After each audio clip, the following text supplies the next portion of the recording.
everyone, welcome back to my channel. This is Johanna, your grammar tita. I hope your week has been amazing so far, and I hope you like the topics that we have discussed in the previous vlogs. And tonight we will be talking about idioms. And this topic will be very exciting because idioms add life to our sentences. You might have heard these idioms before. Let me know if you did, and try to give me a sentence example too. And I hope after this topic, or after we discussed everything, you will use these idioms in your future sentences. So let's learn together. So what is an idiom?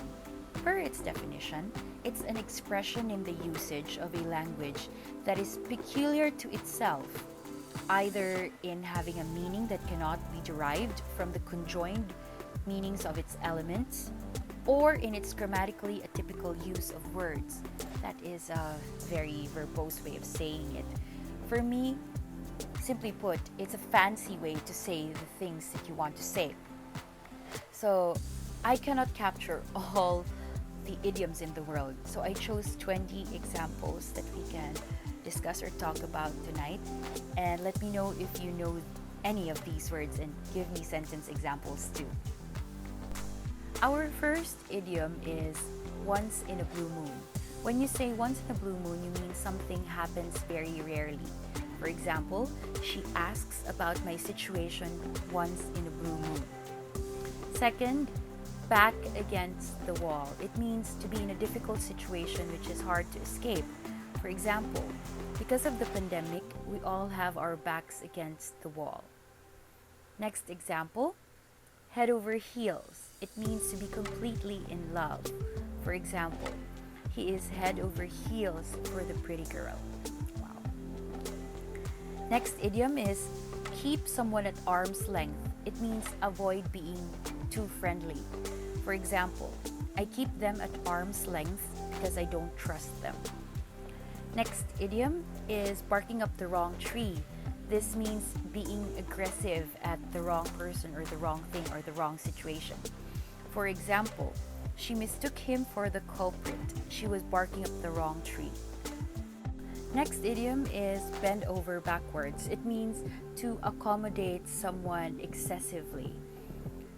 For example, I am bending over backwards for the supervisor's demands. Next idiom, a chip off the old block.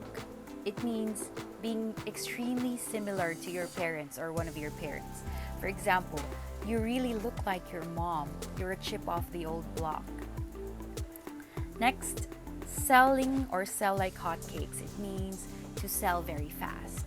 For example, the face masks sold like hotcakes since the pandemic. It's true. Next is take your breath away. It means something amazes you to a very great extent. For example, the beautiful song took my breath away. Wow. Next is change to. It means changing your statement or behavior on something. For example, she changed tunes when she was confronted with facts. Next idiom, run around in circles. It means doing things with great effort without achieving the desired result. For example, his lies made us run around in circles. Next, turn the clock back. It means to go back to the past. For example, if I could turn the clock back, I would like to meet my grandparents. Or sometimes we say if we could turn back time. It's basically the same. Next example is burn the midnight oil. It means to work late nights. For example, to graduate with honors, she burned the midnight oil for her studies. Wow, I think I did not burn enough oil during my college days. Anyway, the next is being on cloud nine. It means you're very happy or elated. For example, he was in cloud nine when his wife broke the news about her pregnancy. Yay! And next, the The other side of the coin, it means the other point of view or the other side of things. For example, she looks happy, but on the other side of the coin, she's looking for affection. Next idiom is run its course. It means to let things unfold naturally. For example, don't rush the process, let it run its course. Next is boil the ocean. It means someone is too ambitious or being very ambitious. For example, this politician will boil the ocean for power. Next is finding a needle in a haystack. For it means something is very impossible or an effort is impossible. For example, earning her affection is like finding a needle in a haystack. That's sad. Next is turn a deaf ear. It means ignore others' opinion or statements. For example, he turned a deaf ear on my requests. And lastly, I think this is new for almost everyone. It's the first time I've read this, and it's the first time also that I will use this in a sentence. So the idiom is between the devil and the deep blue sea. It means being caught between undesirable alternates.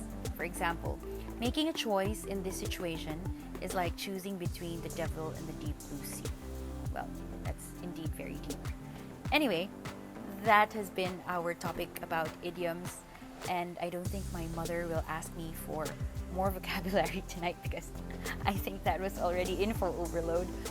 And I hope that you use those idioms in your future sentences. If you have questions, let me know. If you have other idioms that you know, let me know also in the comments, because these idioms are very common in songs, in books that you read, in movies, punchline in movies. And I hope that these idioms will make your future sentences more colorful. And this has been Johanna, your grammar tita. I will try to discuss more idioms in the future vlogs because I observed some of my friends like to use idioms in the current events, in their commentaries about current events, and I think it will be very helpful. So if you want something or want to hear about an idiom, let me know and try to write it in the comments. It helps me think of new topics also that you'd like to prioritize. And at this point, thank you very much for tuning in to Grammar Tita as far as this episode, because this is just one of my pastimes. And I appreciate all the comments, all the views and subscriptions. I have 75 subscribers as of tonight. Thank you very much. And also thanks to my mom for giving me tips. She asks me all the time when I will upload my next video. And she watches them and she gives comments and she pretty much tells me or gives me points for improvement. And I accept them willingly because she's the teacher anyway, not me. And she's very good. Thanks also to my friends who support the videos that I make, who watch them. And also I hope that you will share this also with your friends and your family and help us learn together. Thank you very much and stay happy always.